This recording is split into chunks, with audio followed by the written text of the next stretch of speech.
Have you ever found yourself standing at the crossroads of life, overwhelmed by events that seem beyond your control?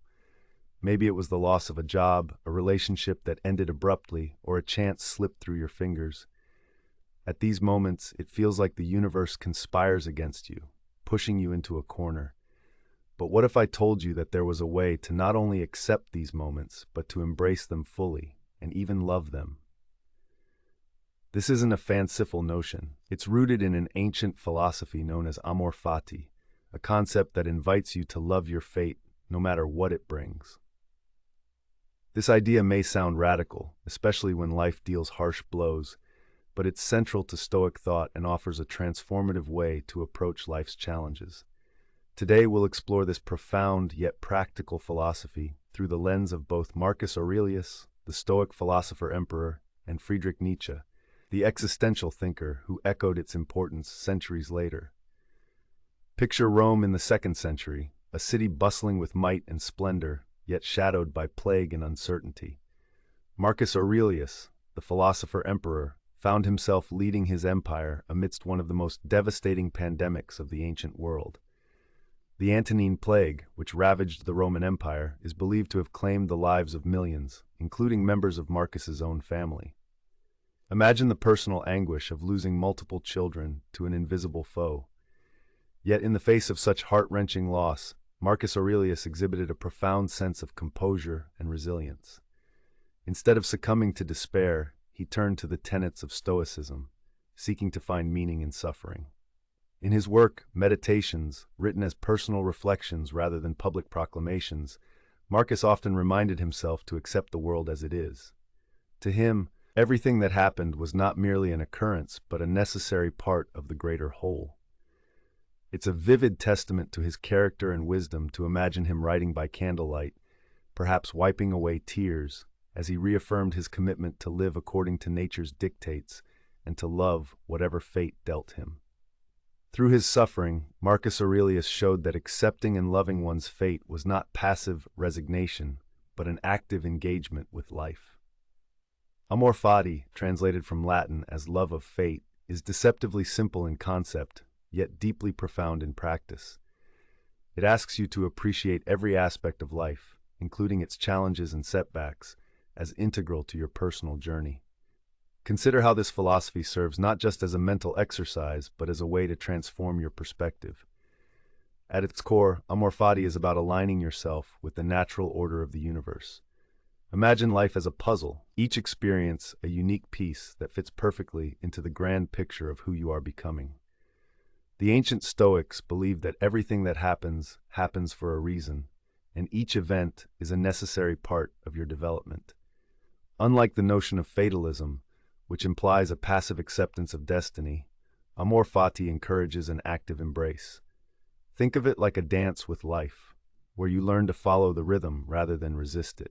This means acknowledging the good, the bad, and the ugly without discrimination or bias.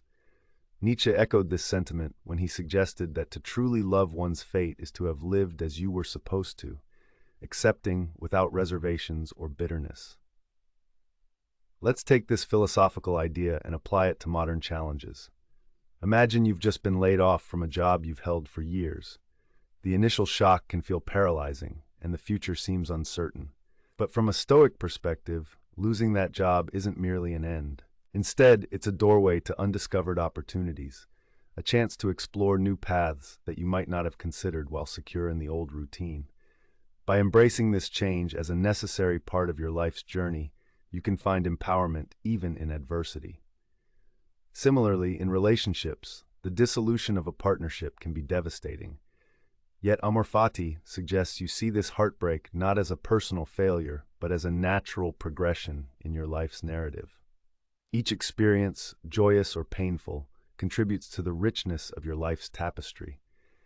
It's about finding beauty in every thread, appreciating the full spectrum of emotions that make you who you are.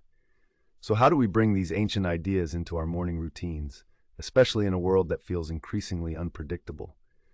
Let's explore some practical steps for integrating amor fati into your daily life. First, cultivate awareness and presence. Begin your day with a moment of mindfulness. setting the intention to approach whatever comes with acceptance and gratitude. This practice doesn't have to be complex. You might spend a few minutes in silence, focusing on your breath or reflecting on what you're grateful for. By starting your day with presence, you prepare yourself to meet challenges with equanimity rather than resistance. Imagine receiving news that disrupts your plans, a canceled meeting or an unexpected expense. Instead of reacting with frustration, you might say to yourself, "This too is part of my journey." This simple act of reframing can shift your mindset from one of victimhood to one of empowerment. Second, practice reframing challenges as opportunities. When faced with a setback, ask yourself, "What can I learn from this?" This question encourages you to dig deeper into the experience, unearthing potential growth and understanding. Consider someone who faces rejection after placing their heart and soul into a job application or a creative project. While the initial sting is unavoidable, viewing the rejection as a feedback mechanism can provide insights into areas for improvement or new directions to explore. By embracing setbacks as stepping stones rather than stumbling blocks, you align your actions with the philosophy of amor fati. Third, embrace impermanence. Recognize that everything in life is fleeting, and each moment holds the potential to teach us something valuable. This realization can foster a sense of detachment from clinging to outcomes. If you're dealing with a broken relationship, instead of holding on to resentment, reflect on the positive experiences and lessons gained. This perspective allows you to move forward with a sense of peace and acceptance, honoring the past while eagerly anticipating the future. Now, the question you're probably asking, how do I actually do this consistently? Start small, integrating these practices into your routine gradually. You might keep a journal where you reflect on daily events through the lens of amor fati. With each entry, consider how you've responded to life's curveballs and how you might cultivate a deeper acceptance next time.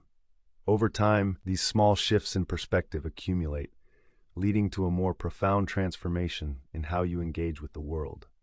In conclusion, amor fati isn't just an abstract concept confined to the annals of philosophy. It's a living, breathing practice that can transform the way you navigate life's ups and downs. By willingly embracing all aspects of your fate, you open yourself to growth, resilience, and ultimately, a deeper connection with life itself. Let the wisdom of Marcus Aurelius guide you, a man who, despite unimaginable loss, chose to love his fate and find meaning through it. As you move forward, consider how this timeless philosophy can empower you to face your challenges with courage.